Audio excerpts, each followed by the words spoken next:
আসসালামু আলাইকুম। আমি আছি মালয়েশিয়া কুয়ালালামপুর কেএলসিসিতে।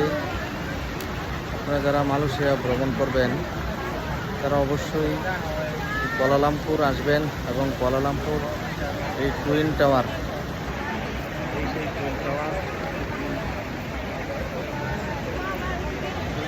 এখানে আসার চেষ্টা করবেন।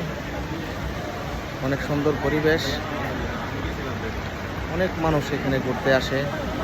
অবশ্যই ভালো লাগার মতো একটি পরিবেশ, আসতে পারেন, ইনশাল্লাহ ভালো লাগবে। দেখেন পানি,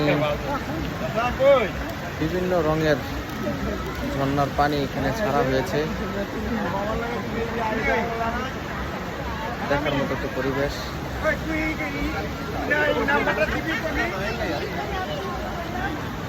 খুব সহজ ঠিকানা।